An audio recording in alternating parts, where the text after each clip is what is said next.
Fala pessoal, estamos aqui para mais um vídeo. Meu nome é Arthur, eu sou analista de valores imobiliários.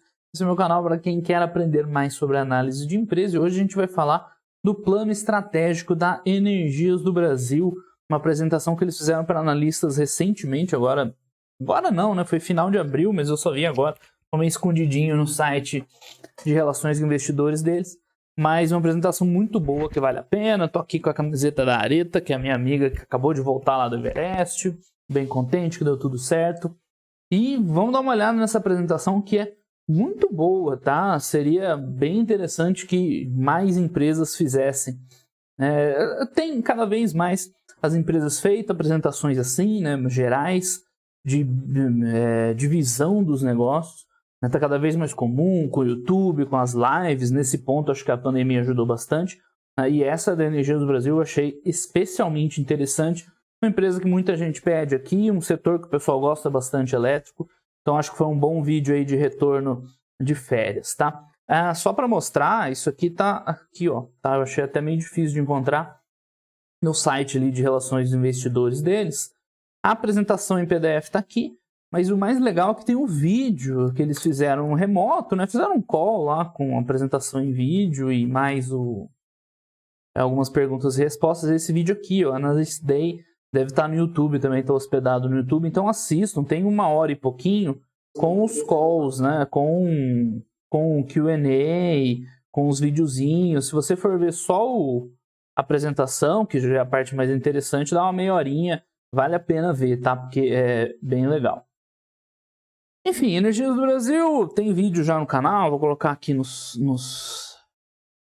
no YouTube os links aí em cima nos cards, mas acho que todo mundo conhece, uma empresa de geração, ou melhor, uma empresa de energia elétrica no Brasil que tem os 3 subsegmentos, vamos dizer assim, de energia elétrica. Então ela trabalha com geração, tanto hídrica quanto de carvão, transmissão, principalmente no último ciclo, investiu em várias novas linhas de transmissão, e distribuição, principalmente no São Paulo e Espírito Santo, mas ela tem comprado ali um pouquinho da Celesc e tal. Então é uma das mais completas da bolsa, né? Eu acho que ela e a Engie são as que se destacam por serem mais completas em diferentes segmentos de negócio. E é muito interessante ver o que eles estão pretendendo, essa apresentação até 2025, né? O ciclo da empresa até 2025.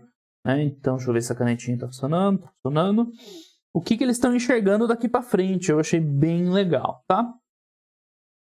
Nossos compromissos, então, assim, a visão da Energias do Brasil, ela é totalmente por futuro, transição energética, energia limpa, é totalmente nessa linha, tá? Apesar deles terem uma térmica carvão, a gente já vai ver lá que eles querem desinvestir nessa térmica em carvão. Tá enrolado aqui. Então, a palavra-chave aqui é transição energética para energia limpa para o futuro, que meio que, né, acho que todo mundo que acompanha empresas sabe que não tem como escapar. Né? O grupo EDP, ele é um grupo português, acho que todo mundo sabe, né? Energias de Portugal, e a Energias do Brasil, né, é uma empresa aqui, né, brasileira, que é controlada por esse grupo, né, português. Então ele tem um alinhamento com o controlador, que lá na Europa é um dos líderes de transição energética para energia renovável. Né? Energias de Portugal, ela tem 55% da Energias do Brasil, que é a empresa que a gente investe, né? A gente é sócio dessa empresa aqui, não Energias de Portugal. Inclusive, às vezes aparece notícia na imprensa e tal. Da Energias de Portugal, teve um grupo chinês, né, que estava querendo comprar uma fatia e tal, mas não é a empresa que a gente investe. A empresa que a gente investe é essa aqui, a NBR3. Vou escrever mais bonitinho. A NBR3 é essa aqui, Energias de Portugal é o controlador, tá?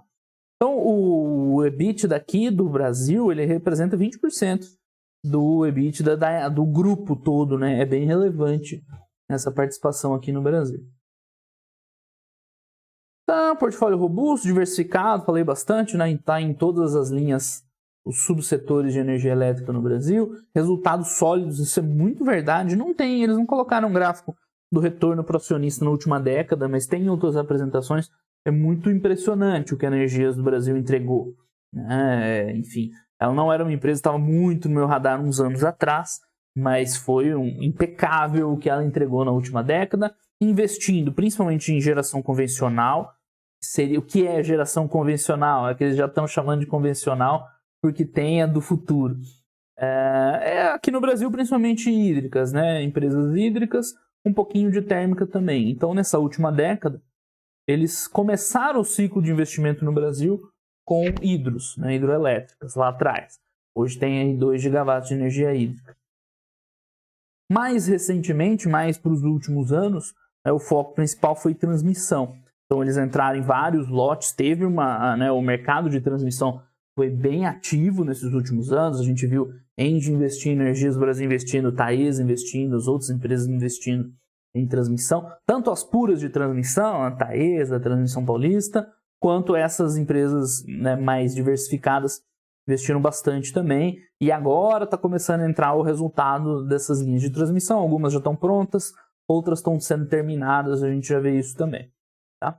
E ela começou com a distribuição. Eu confesso que quando eu vi a Energias do Brasil pela primeira vez, eu achei que distribuição, né, nunca foi um grande negócio no Brasil, até vir alguém chamado, né, comentadas concorrentes aqui, mas alguém chamado Equatorial, que tinha um modelo de negócio matador, né? Foi o que mais gerou retorno no Brasil em termos de energia elétrica, foi o modelo de negócio da Equatorial, que era comprar empresas de distribuição que estavam mal das pernas e deixar o negócio redondo, né? Ela gerou muito valor para o acionista, mas a Energias do Brasil, ela não comprou em concessões que estavam ruins necessariamente, né, São Paulo e Espírito Santo, mas ainda assim ela conseguiu melhorar os resultados e gerar valor nessa operação. Então, a distribuição, que era o patinho feio da energia elétrica, né, era de longe o pior segmento. Acho que transmissão era o filé, geração, né, foi muito bom durante muito tempo, com seus problemas, e distribuição era o patinho feio.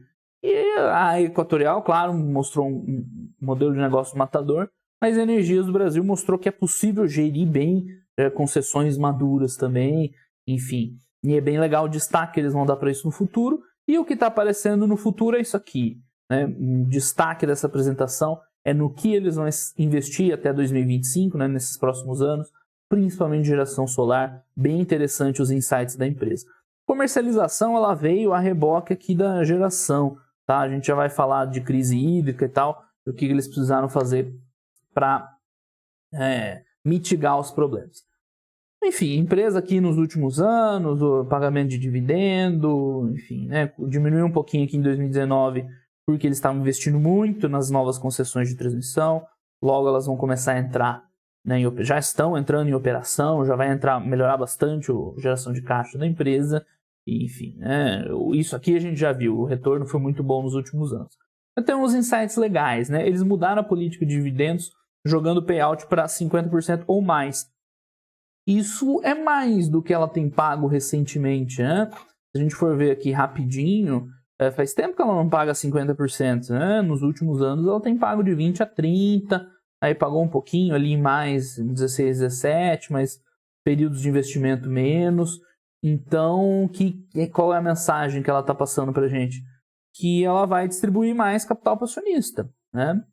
Um payout um pouco maior do que tem sido recentemente. Mais uma informação boa, o target de alavancagem. Então, eles querem trabalhar com dívida líquida e EBITDA entre 2,5 e 3. Isso também nos diz algumas coisas, porque hoje esse dívida líquida e EBITDA depende, né, como você considera consolidado ou não, com ajuste ou não, mas ele está alguma coisa entre 1,8 vezes e 2 vezes, tá? Dívida líquida e EBITDA hoje da Energias do Brasil. Então, isso aqui é maior. Eles estão planejando trabalhar com uma dívida mais alta também. E com a informação que eu vou trazer, acho que no próximo slide, eles vão aumentar o investimento, está mais para frente ainda. Mostra uma postura bem interessante da empresa, né? Então, dizer que o payout vai aumentar, dizer que eles já estão num momento mais maduro, ok, só que eles vão gastar dinheiro, né? Tanto que a dívida vai aumentar e o CAPEX vai aumentar, a gente já vai ver. Então ela tem tudo para ter um comportamento, né, bem de empresa mais velho, né, daqui para frente. Por mais que ela tenha uma projeção de crescimento de EBITDA de 8 a 10% ao ano até esse ano de 2025, mas ela vai aumentar o payout, que é uma coisa que aqui no Brasil o pessoal dá valor, vai rodar com uma dívida mais alta, né? Então ela está se acomodando assim como uma empresa mais madura daqui para frente. É uma empresa que investiu muito para crescer até agora e vai aumentar ainda mais os investimentos, mas se posicionando já como uma empresa madura daqui para frente. Planejamento estratégico, aqui começam as coisas legais. A gente já viu, né, algumas coisas legais. O target de dividendo e de dívida. Mas que mais? Crescimento. Vão continuar crescendo, investindo bastante, mas principalmente, não está aqui, mas é principalmente em distribuição. Curioso, aumentar o investimento em distribuição, que era o patinho feio, né? É onde eles vão focar agora.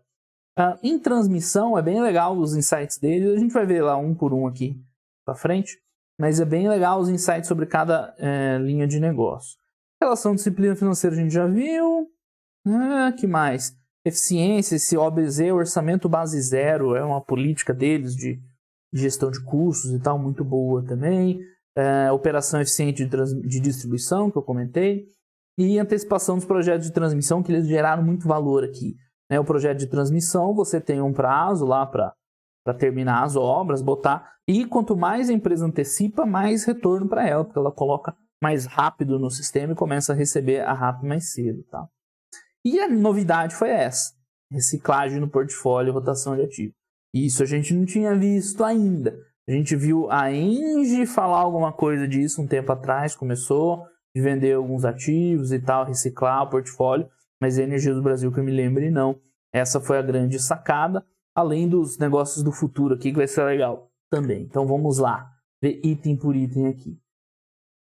Então aqui ainda falando de uma forma geral do mercado ideal de geração de várias fontes diferentes, né? Isso aqui acho que é uma hidrelétrica, eólica, solar, geração distribuída. Então eles estão falando muito de geração solar distribuída, tá? E aí não é aqueles grandes campos tipo uma usina, né? Um grande campo solar distribuída, eu falo. Mas sim aquela geração pequena na sua casa, no seu negócio, ou negócios até maiores, mas não de fazer grandes fazendas solares, grandes usinas solares. É interessante esse foco deles, né? Então a grande aposta é descentralizar a geração de energia. E é curioso, essa apresentação é de abril, final de abril. E recentemente a gente tem visto notícias, né, sobre uma piora considerável aí do mercado hídrico no Brasil esse ano. Os reservatórios já não estão bons, a previsão de chuva não é boa, então a gente vai ter um problema sério no core nosso de geração hidrelétrica. E eles estão apostando já antes disso, né, com essa visão na descentralização. É bem interessante, né? No mínimo interessante para o futuro. É um crescimento de fonte renovável, ok, mas geração distribuída chama bastante atenção. Tá? Então, digitalização, principalmente em distribuição, isso aqui é legal, investir em tecnologia bacana, e descarbonização, inclusive com a venda lá daquela termo de carvão. Então é isso, né? Transição energética é a palavra-chave aqui, com certeza. Então eles já destacaram que até 2025 vão tirar esse investimento em carvão do balanço. Isso sim, a Engie já tinha falado até pouco tempo atrás, que as usinas dela, ela estava planejando vender, né? Ela tem acho que de carvão e mais gás natural. Gás natural é considerado bem mais limpo que carvão. Carvão, de fato, é o grande vilão aqui, né? Em termos de energia limpa, mas eles já deram uma dica aí, uma dica não, né? Eles comprometeram a vender essa participação em carvão, que é importante para a EDP, representa um resultado bom. Então, eles querem crescer em outras coisas e compensar esse investimento em carvão para chegar a ser carbono neutro em 2030. E mais? Aqui começam as coisas interessantes para o futuro. Então, investimento, CAPEX, eles estão com uma proposta de CAPEX bem alta.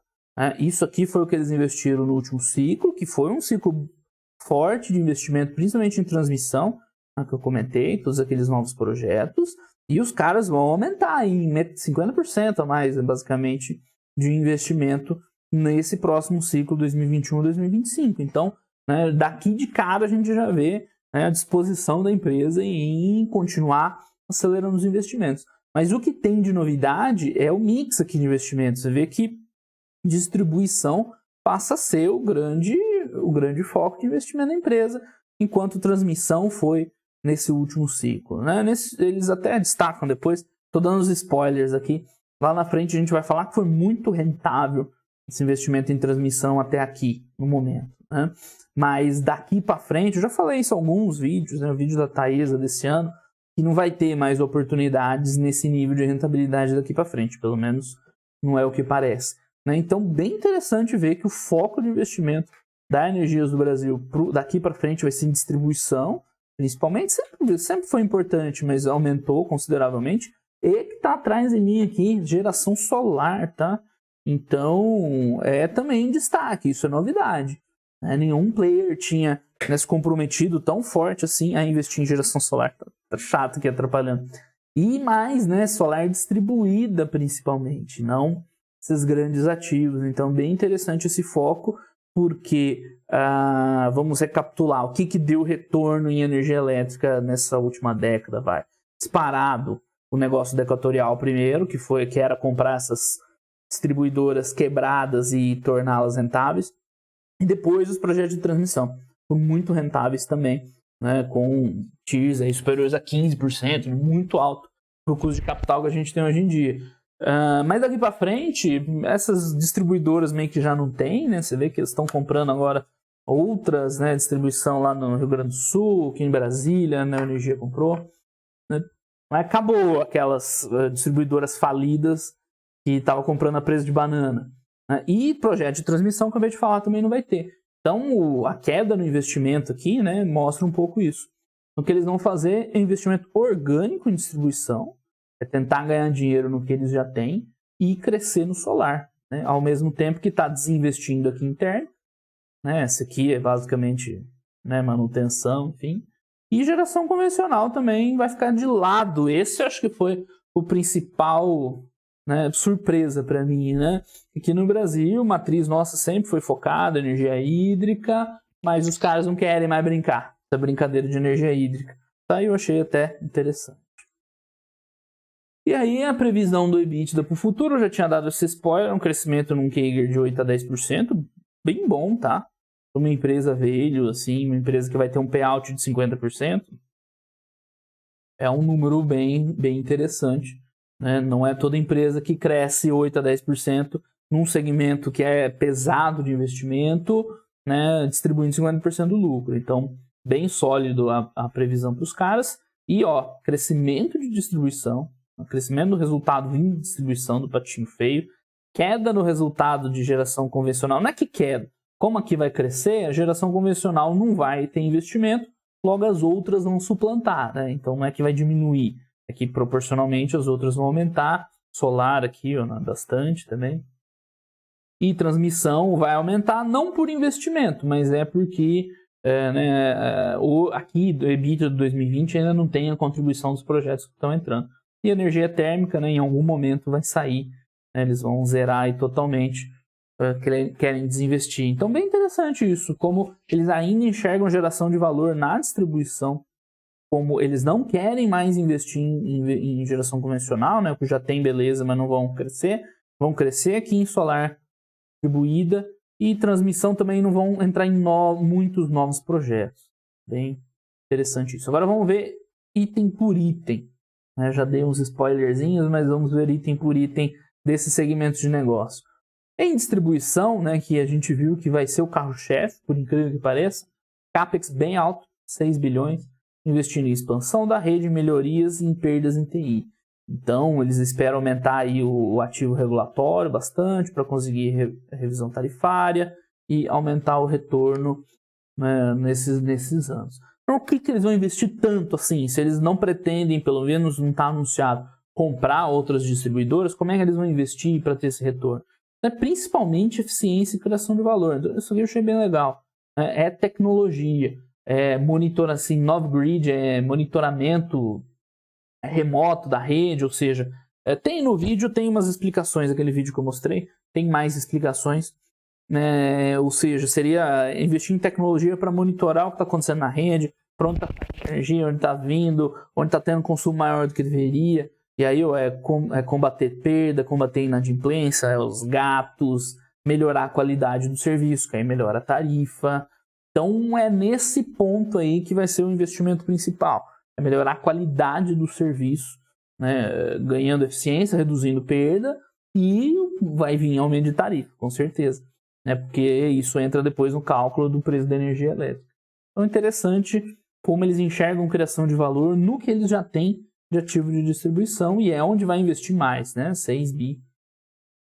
É o ponto de maior investimento da empresa. Aqui na apresentação lá ele mostra um videozinho explicando do grid e tal, como é que monitora, é bem legal, assistam lá, né?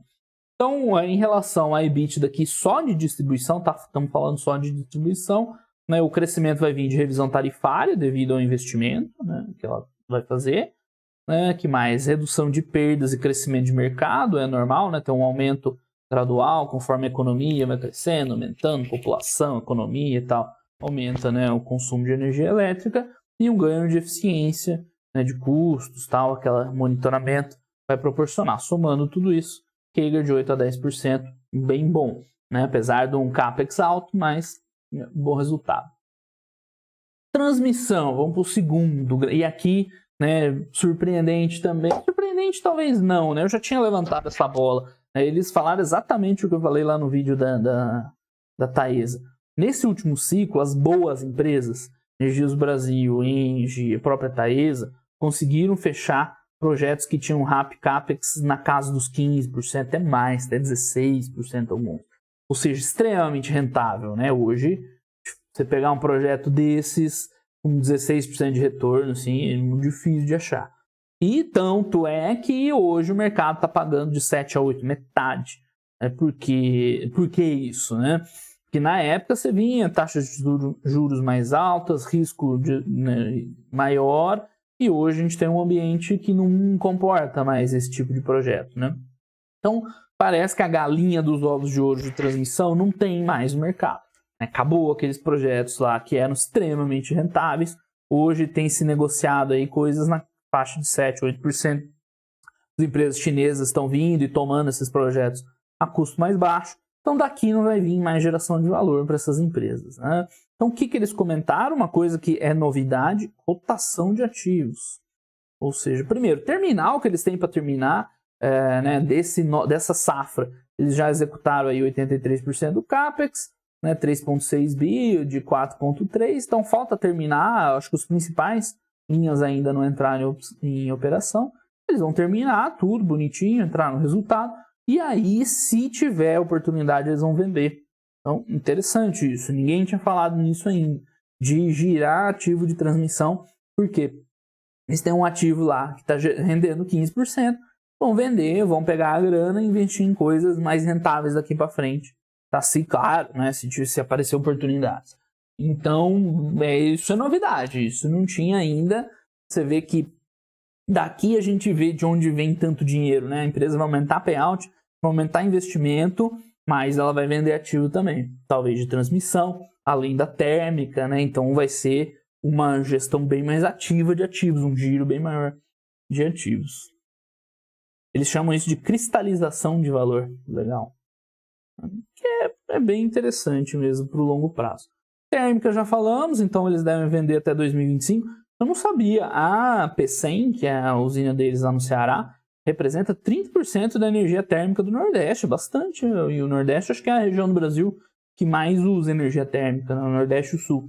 Então é uma usina relevante, ela gera caixa, eles comentaram lá que é uma usina boa, tem o menor custo de geração do país, né? É um ativo gerador de caixa, então é um ativo bom, só que aqui é mais uma questão de filosofia, né? ESG, de focar em energia limpa, então por isso que eles vão desinvestir, apesar de ser um bom ativo, mas espera-se que seja por um bom preço, né? Já que é um ativo interessante, tá com contrato aí e tal, né? Um contrato já renovado, longo prazo, então ele provavelmente vai entrar grana boa aqui, né? Que eles vão usar para os outros projetos.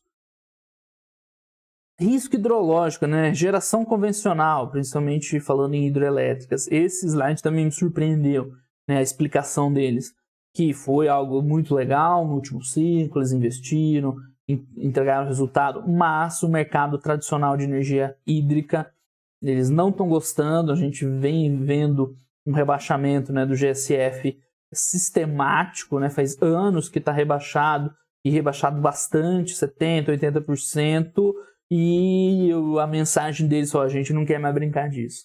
Não que eles vão vender, não falaram em girar ativo aqui, mas pararam de investir. E isso por si só já é relevante, né? Então, você vê, eles estão contratados 90%, e isso foi antes de piorar a situação hídrica no ano, então a expectativa para 2021 aqui talvez seja menor ainda, de rebaixamento. Deve até impactar o resultado da empresa, mesmo estando descontratado um pouquinho. E aqui eles explicaram como é que eles administram, né? Eles têm perdas aí do risco hidrológico, mas eles administram, né, descontratando um pouco. Com a comercializadora de energia, eles conseguem administrar e preservar o valor. Mas o que eles comentaram? Olha, a gente não quer ralar para preservar, né, o que a gente tinha contratado. Né? A gente não quer correr esse risco hidrológico aqui, suar frio para manter o que a gente já tinha. Então, eles vão parar de investir em geração convencional. E é interessante porque talvez seja uma tendência no Brasil, né?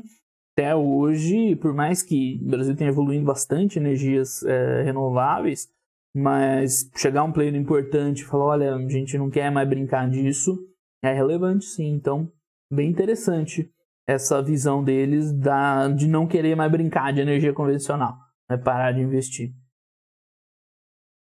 E, portanto, o que eles vão investir? Geração solar, bem específicos também. Primeiro, solar, eles não falaram nada de eólica, então, pelo visto, não está no target da empresa. Então, eles enxergam um crescimento grande no país como um todo. E mais, é solar distribuída. Já escrevi distribuída uma vez e escrevi de novo, que é grande, que distribuída. Ou seja, que eles... Nossa, péssimo. Eles colocaram vários tipos, assim, né? Eles segmentaram a geração solar. Desde a local, né, pequena, para alto consumo, até projetos maiores e tal. Mas eles deixaram claro que aqui tem um sinal de negativo. Nossa, tá bem atrás de mim aqui. Ó, tem um xizinho. Eles deixaram bem claro que eles não querem participar desse tipo de business. Que para passar um X. Virou um asterisco. Ou seja, aquilo que eu comentei.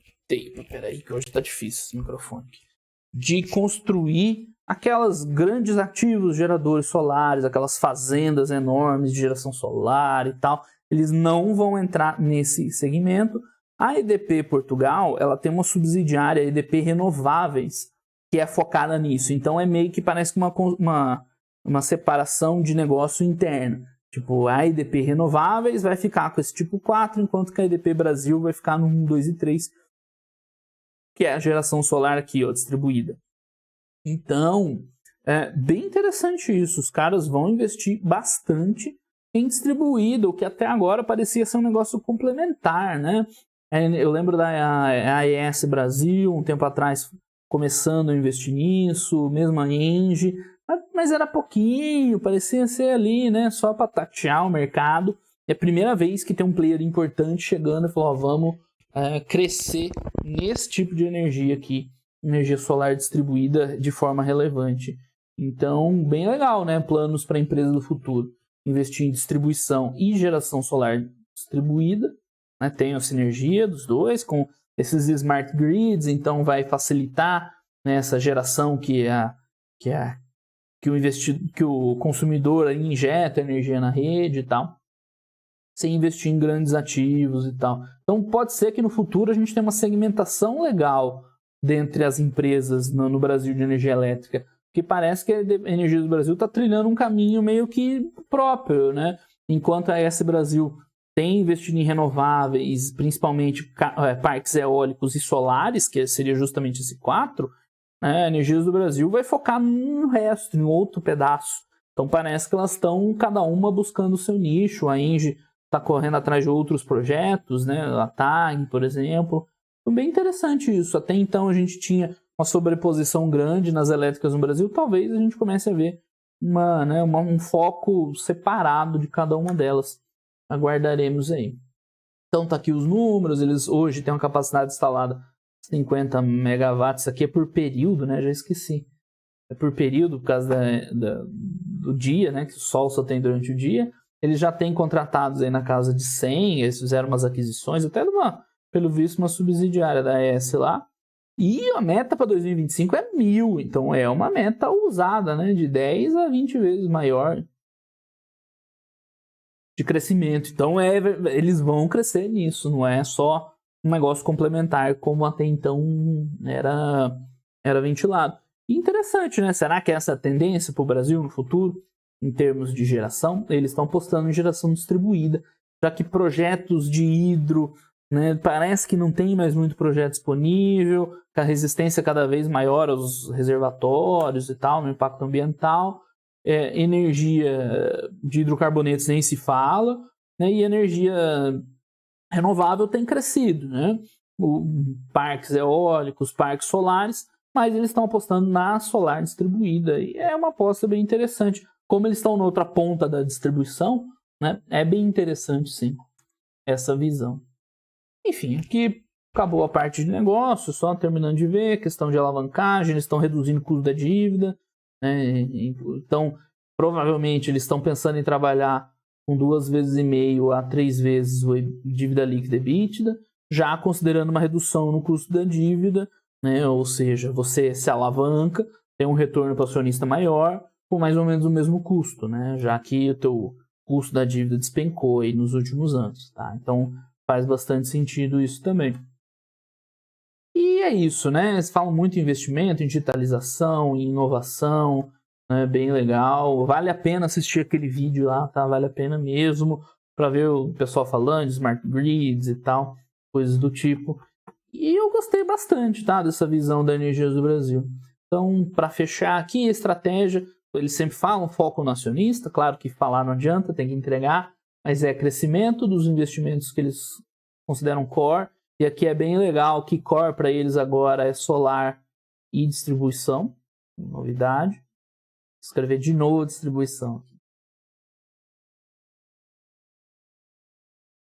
A disciplina financeira que a gente falou, né, destravar a rentabilidade, ou seja, aumentar payout e tal, né, eficiência de capital com reciclagem na transmissão, interessante também, então reciclar ativos de transmissão, né? Falando que reciclar aqui é basicamente vender ativos. Nossa, bom, risca tudo aí que ficou muito mal escrito. Mas é transmissão.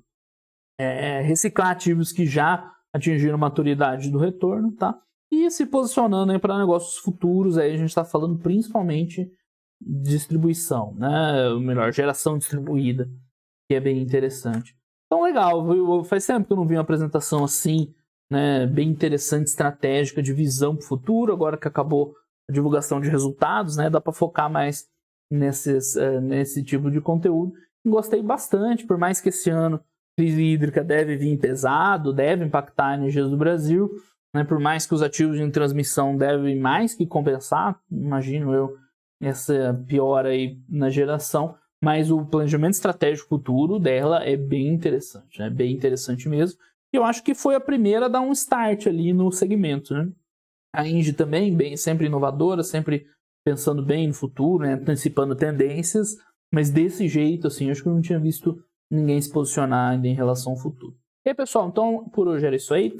Esse foi o vídeo aí da apresentação estratégica da Energias do Brasil até 2025. Grande abraço para todo mundo e até os próximos vídeos. Valeu!